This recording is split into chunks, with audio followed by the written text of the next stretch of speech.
ఉన్నారా? ఎలా అనిపిస్తుంది? ఓకే పర్లేదు, ఇప్పుడు బెటర్ గానే ఉంది బిగ్ బాస్. కానీ ఏంటంటే దువారి మాధవి గారు వెళ్ళిపోవడం అనేది చాలా చాలా బాధ అనిపిస్తుంది. ఎందుకంటే ఇన్ని రోజులు తనుజకి సపోర్ట్గా ఉండు ఒకసారి బిగ్ బాస్ నుండి ఆమె కూడా ఫస్ట్ టార్గెట్ చేయడం మొత్తం తనుజకే ఇచ్చింది. అదొక్కటి బాధగా అనిపిస్తుంది. ఏం కదక్క తనుజక్క, నువ్వు బాధపడకు, మాధురికి వెళ్ళిపోయిన డాడీ ఉన్నాడు కాబట్టి కంపల్సరీ నీకు సపోర్ట్ చేస్తాను. అసలు దువ్వాడ మాధురి గారు వెళ్ళిపోవడానికి కారణమే తనుజ అంటున్నారు కదా. కాదు, వాళ్ళ ఆయన శ్రీనివాస్ బర్త్డే కాబట్టి ఆమె బయటకు వచ్చింది. ఈ రోజే బిగ్ బాస్ ఈ రోజు ఉంటుంది, రేపు పోతుంది. బిగ్ బాస్ అంతే కదా, మళ్ళీ పోతుంది, రీ ఎంట్రీ ఇస్తది. ఎంతమంది రాలే, పోయిన వాళ్ళు రాలే, మళ్ళీ ఆమె మాస్క్ మ్యాన్ రాలే. ఓకే మేడం, అయితే యాక్చువల్ గా రాజా గారి బర్త్డే జూలై 10న, మరి ఇవ్వాలని చెప్పి రావడం ఎందుకు? 4వ తారీఖు అంటే అదే 4వ తారీఖు అని చెప్పడం ఎందుకు? జూలై 10న ఉన్నది బర్త్డే. నీకు తెలుసా? కానీ తెలుసండి. మొగుడి కన్నా ఎట్లా అన్నా, మొగుడి కన్నా ఎక్కువ ఏదైనా 4 రోజులు ఉండేది ఆమెకు, ఈ రోజుతోనే సంబంధం, ఈ క్షణమే ఆమె బర్త్డే అనుకుంటుంది అంతే. అంటే ఆయన ఇప్పుడు మా జగన్ బర్త్డే నెక్స్ట్ మంత్ ఉంది, ఈ మంత్ అని సందర్భపడుకోవట్లే. ఇప్పుడు అట్లాగే ఉంటది, ఎవరి మొగుడు ఎవడో బర్త్డే అంతే. అయితే ఓకే, అంటే ఇస్తాది మాధురి గారు అంతే.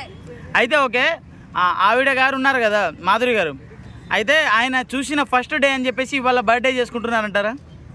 ఫస్ట్ డే ఆమె అంటే ఈ రోజే ఆమెను చూసినట్టుగా తలుచుకొని చెప్పేసి ఫస్ట్ బర్త్డే చేసుకుంటారంటావా? అంతేగాని ఈ రోజు చాలా గ్యాప్ వచ్చింది. ఆమె బిగ్ బాస్ కి రావడం వచ్చి ఆ బిగ్ బాస్ కి ఎంత న్యాయం చేయాలో న్యాయం చేసింది. ఇంతమంది ఎవరున్నా తనుజక్క సపోర్ట్ చేసింది మెయిన్, అదొకటి హ్యాపీ. బయట చెప్తున్నారు కదా అసలు ఏంది రా బాబు ఈ రోత వెళ్ళిపోవడమే మంచిగా అయింది అంటున్నారు, మీరేమో బాధ అవుతుంది అంటారు. ఎట్లా మరి? ఉన్నింటేనే కంటెంట్ వచ్చేది బిగ్ బాస్ కి, ఆమె వెళ్ళిపోయిన కంటెంట్ లేదు. అది కంపల్సరీ ఆమె వస్తుంది, నెక్స్ట్ వీక్ వస్తుంది. మళ్ళీ బిగ్ బాస్ లో ఎవరినో కట్ట బయటికి పంపిస్తారు. నెక్స్ట్ మంత్ మాత్రం కంపల్సరీ వస్తుంది. Okay, thank you. థ్యాంక్స్ మా బాయ్.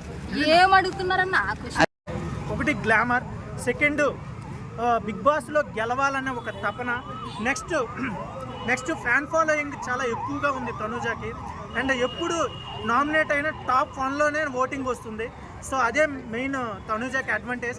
అండ్ ఆమె వన్ అండ్ ఓన్లీ వన్గా వారియర్గా ఫైట్ చేస్తుంది, సోల్జర్లా ఫైట్ చేస్తుంది.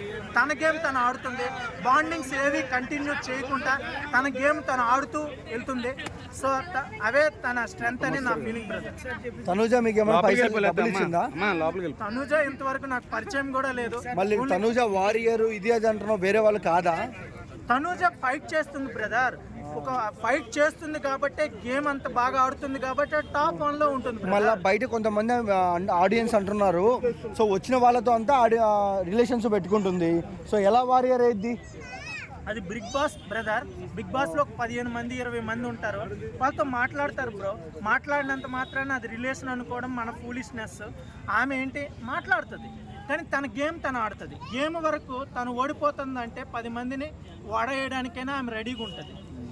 సరే, ఈ రీతు చౌదరి, పవన్ కళ్యాణ్, డిమోన్ పవన్ ఉన్నాడు కదా, సో వీళ్ళు ఎలా అనిపిస్తున్నారు? క్యూట్గా అనిపిస్తున్నారా? క్యూట్ లేదు, ఏమీ లేదు, అంతా డమాల్ అయిపోయింది. ఎందుకంటే ఫస్ట్ లవ్ ట్రాక్ స్టార్ట్ చేశారు, స్ట్రాటజీ యూజ్ చేశారు, ఆ లవ్ ట్రాక్ని మళ్ళీ నెగిటివిటీ చేశారు. ఆ నెగిటివిటీ ఇంకా నెగిటివిటీ పెరిగింది. దానివల్ల ఏంటంటే ఇద్దరు కూడా డేంజర్ జోన్లోకి వెళ్ళిపోయారు. ఈవెన్ బిగ్ బాస్ కూడా వాళ్ళిద్దరికి వార్నింగ్ ఇచ్చారు. నెక్స్ట్ ఈయన కళ్యాణ్ వచ్చి ఫైనల్గా సారీ కూడా చెప్పాల్సి వచ్చింది ఇటు కంటెస్టెంట్స్కి, ప్రజలకి అండ్ బిగ్ బాస్కి. సో ఫైనల్గా అయితే తన చివరి స్టేజ్లో బయటకు వచ్చేస్తారన్న ఫీల్ కూడా క్రియేట్ అయ్యింది. వాళ్ళిద్దరూ ఎంత సారీలు చెప్పుకున్నా జరగాల్సింది జరిగిపోయింది. డిమాండ్ పవన్ యొక్క గేమింగే అతన్ని కాపాడి. నెక్స్ట్ వీక్ ఎవరు మింగేస్తారు? సాయి శ్రీనివాస్ ప్రెజెంట్ అయితే వీక్లో ఉన్నాడు బ్రదర్. ఓటింగ్ పరంగా ఒకవేళ పెరిగితే సాయి శ్రీనివాస్ సేవ్ అవుతాడు. మళ్ళీ బర్నీ సార్ కూడా డేంజరస్ జోన్లోనే ఉన్నారు. ఎవరు పోతారు బ్రో? ఒకరి పేరు చెప్పు బ్రో. ఇంకా చెప్పలేం బ్రదర్, టైం పడుతుంది, ఒక 3 days తర్వాత చెప్తాం. థ్యాంక్స్ అన్న.